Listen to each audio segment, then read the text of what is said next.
শারদ উৎসবের হাতে গোনা আর মাত্র কয়েকটা দিন বাকি। দিকে দিকে তারই প্রস্তুতি রয়েছে। ব্যাপক তৎপরতা মূর্তিপাড়ায়। সাজের প্রতিমা দর্শকদের নজর কাড়বে আশাবাদী প্রতিমা শিল্পী উত্তম চক্রবর্তী।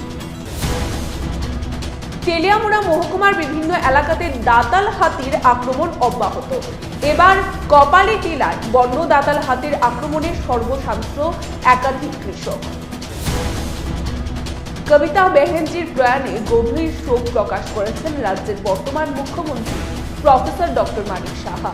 উনার বিদেহী আত্মার সদ্গতি কামনা করলেন মুখ্যমন্ত্রী। রাজধানীর প্রজ্ঞা ভবনে ক্রীড়ায় মহিলাদের অংশগ্রহণ শীর্ষক সারা জাগানো এক দিবসীয় কর্মশালা। রাস্তা সংস্কার সহ নতুন রাস্তা নির্মাণের দাবিতে সড়ক দক্ষিণের দুই বাম বিধায়ক দিলেন ডেপুটেশন। গোমতী জেলা হাসপাতালের স্বাস্থ্য পরিষেবা ব্যবস্থা ভেঙে পড়েছে। এই অভিযোগ তুলেন সিপিআইএমের ত্রিপুরা রাজ্য কমিটি।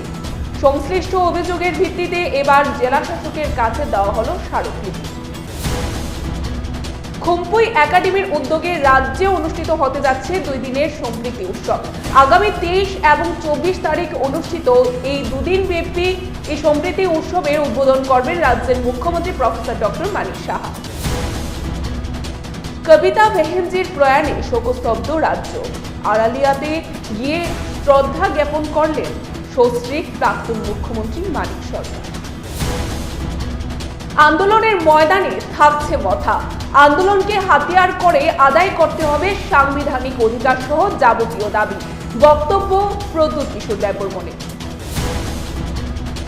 মহিলা শিল্প উদ্যোগীদের প্রয়োজনীয় সচেতন করতে এবং সাইবার নিরাপত্তা বিষয়ে উপযুক্ত ধারণা তৈরি করতে রাজ্য অতিথিশালায় এক দিবসীয় উচ্চ পর্যায়ের কর্মশালা আজ আয়োজিত হয়। বিভিন্ন স্তরের মহিলা শিল্প উদ্যোগীদের স্বতঃস্ফূর্ততা পরিলক্ষিত হয় সংশ্লিষ্ট কর্মশালায়।